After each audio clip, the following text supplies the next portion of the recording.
कि यकीन करते रहबर की रहबरी पे हम, यकीन करते रहबर की रहबरी पे हम, तो न जाने तरक्की के कितने जीने चढ़ गए होते, और रोज के खाने से एक लुकमा बचा लिया होता, अदा सुन्नत भी होती और बच्चे पढ़ गए होते। तो अगर एक लुकमा बचा कर पढ़ना पड़े तो पढ़ना चाहिए। फ्री ऑफ कॉस्ट पढ़ाती हैं, मतलब एजुकेशन को सही तरीके से डिलीवर करने का काम है। तो मैं समझता हूँ ये बड़ा फायदा कर रही हैं। और मैं तो सच में यहाँ आया, मैं बहुत इंस्पायर हुआ कि, और मैं ये मानता हूँ कि जीवन में एक बार ईमानदारी से सोसाइटी को कुछ डिलीवर करना चाहें तो ऐसा भी काम कर सकते हैं। मैं तमाम लोगों को जो आपके चैनल के माध्यम से मुझे सुन पा रहे हैं, मैं आह्वान करता हूँ एक बार आकर के देखें। इन्हीं बच्चों में शायद हो सकता है कि मुस्तकबिल का माशरे का कोई कलेक्टर बैठा हो, कोई IAS ऑफिसर बैठा हो, कोई हो सकता है कि एक बच्चा पॉलिटिशियन बैठा हो। आपको इन्हीं के बीच में आपको सजाना, संवारना, पोषण देना सब हमारा काम है। तो मैं यहाँ आया और मुझे सच में बड़ा खुशी हुई कि बच्चे पढ़ रहे हैं, समझ रहे हैं और निश्चित तौर पर ये बड़ा काम करने के लिए तैयार है। सामाजिक विकास सेवा संस्थान, एक्चुअली मेरा NGO 8 साल पुराना है, लेकिन मैंने इस पर काफ़ी कुछ हाई वर्क भी किया हुआ है। लेडीज़ बच्चे पहले मैंने पढ़ाए हैं, लेकिन मैंने कोई रिकॉर्ड नहीं रखा। फ्री ऑफ कॉस्ट मैंने फी सबिलिल्लाह बहुत किया मैंने, लेकिन अब मैं देख रही हूँ बच्चों की हालत, क्योंकि यहाँ जब से आई हूँ मौलाना आज़ाद नगर में, बच्चे पढ़े लिखे नहीं हैं और बच्चे हालात ठीक नहीं है बच्चों के। इसलिए मैंने स्वयं खुद डिसीजन लिया कि मैं बच्चों को फ्री ऑफ कॉस्ट पढ़ाऊंगी और महिलाओं के लिए फिर दोबारा से मैं करूंगी काम। तो बच्चों एक बात बताओ, पढ़ना क्यों जरूरी है?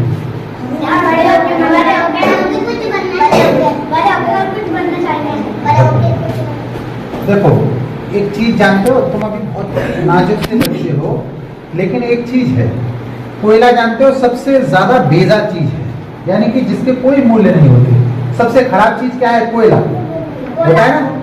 और सबसे ज्यादा मतलब महंगी चीज क्या है? वो है हीरा। हीरा ही तो है सबसे ज्यादा महंगी चीज। तो कोयला और हीरा एक सबसे महंगी चीज है और एक सबसे सस्ती चीज है। लेकिन आप लोगों को पता है, अगर कोयले को हम जमीन में दफन कर दें, जमीन में बहुत दिनों तक दफन कर दें, दफन करने के बाद क्या होगा? ऊपर से प्रेशर सहेगा, वो कोयला सहेगा, अंदर आग होती है, टेम्परेचर भी होता है, तो वो टेम्परेचर भी सहेगा। और एक ठीक से समय के साथ में वो जब जमीन के अंदर रहेगा तो फिर बाद में पता है क्या होगा? वही कोयला हीरा बन जाएगा। तो जिस तरीके से आप सब लोग यहाँ आए हैं, बैठे हैं, तो आप क्या सहेंगे? टेम्परेचर।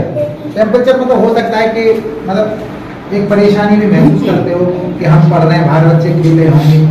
और एक क्या कहते हो? प्रेशर। प्रेशर मतलब जो हो सकता है कि मैम आपको काम दे देंगे, तुम्हें इतना तक याद करना है, ये सारी चीजें प्रेशर सहते हो। और समय, यहाँ समय देते हो ना अपना, इतने समय में और बच्चे खेल भी रहे होंगे, आप यहाँ समय दे रहे हो। तो जब आप अभी नन्हे मुन्ने बच्चे हो, आपसे कोई डरता है? कोई नहीं डरता। लेकिन जब सोचो पढ़ लिख करके आप कलेक्टर बने, डॉक्टर बने, पुलिस वाले बने, तो बताओ सब लोग आपकी इज्जत करेंगे कि नहीं करेंगे? तो आपको अगर हीरा बनना है तो आपको निरंतर यहाँ आना होगा। क्योंकि बच्चों जैसे ये मैम हैं, आपको पढ़ा रहे हैं, जानते हो ऐसा कोई काम नहीं करता। सब लोग जो काम करते हैं अपने अपने फायदे के लिए काम करते हैं। तुम सब लोग जब पढ़ोगे तो पढ़ने के बाद में तुम में से ही कोई बच्चा, जैसे मान लो अभी कुछ बच्चों के चेहरे में देख रहा हूँ, तुम में से पढ़ने के बाद में जो हाई स्कूल हो जाएगा, इंटर हो जाएगा, तो फिर आगे आने वाले और बच्चे हैं, उन्हें मैम के साथ मिलकर के आपके पढ़ाना है और पढ़ा करके एक बड़ा कारनामा बनाना है। क्योंकि मक्खी अगर तोली जा रही हो कहीं, अगर मान लो गोबर तोला जा रहा है, गोबर समझते हो सब, कीच, गोबर तोला जा रहा हो और एक मक्खी अगर गोबर वाले उसमें पल्ले में बैठ जाए तो उसके मूल्य कितने होंगे? कोई मूल्य नहीं।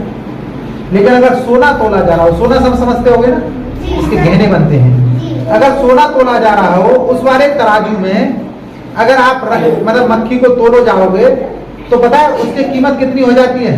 लगभग 5-6 हज़ार रुपए के करीब हो जाएगी। तो जो बाहर बच्चे इधर उधर खेल रहे होंगे इस वक्त पढ़ने के माहौल में, तो उनके मूल्य बिल्कुल बेकार, खराब। और ये तो जगह जो होती है वो आपके मूल्य निर्धारित करती है।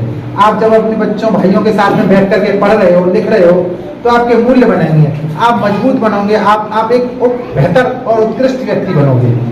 मेरी बहुत मंगल कामनाएं, बहुत बेस्ट विशेष हैं आप लोगों के साथ में कि अल्लाह आपको इसी तरीके से और नेक नियति के साथ में आप आगे बढ़ें, आप अपने अपने माता पिता का नाम रोशन करें। और एक बात और, अपने तमाम काम छोड़ छाड़ करके ये मैडम आपको पढ़ाती हैं, इनकी इज्जत और आबरू, इनका मान सम्मान, वो सब आपके हिस्से है। आप गिनती में कितने हो अपने आप गिना करो कि कितने हैं हम। आज मान लो आप 20 आए हो, तो अगर आप इनको जिताना चाहते हो तो आप कल को 21 होके आओगे, तब ये जीतेंगे। अगर आप 19 हो गए तो यकीनी तौर पर बता रहा हूं ऐसा नहीं है। आप लोग तो यहां से पढ़ के चले जाओगे, तमाम ऐसे भी लोग होंगे जो इन्हें ताने भी देते होंगे, अरे क्या काम कर रही हो तुम फालतू के, ये सब चीजें। तो अगर आप ये चाहते हो कि इनका मान सम्मान बने, आप इनको क्या दे सकते हो? ट्यूशन में, फीस में कुछ दे सकते हो? आप पता है क्या दे सकते हो? आप इतना दे सकते हो कि जब भी आप जाएं यहाँ से तो आप अपनी संख्या कम मत होने दें और आप खुद को भी कम मत करना। जैसे भी हो, जहां भी हो, अगर तुम आते रहे तो यकीनी तौर पर बता रहा हूं कि आप वो बेहतर व्यक्ति बनोगे, इस समाज में बैठने और उठने लायक बनोगे। क्योंकि स्वस्थ रहने के लिए जिस तरीके से अच्छे स्वास्थ्य की आवश्यकता होती है, आपके स्वस्थ खड़े होने में आपका मान सम्मान बना रहे, उसी तरीके से आपको अच्छी शिक्षा की जरूरत होगी।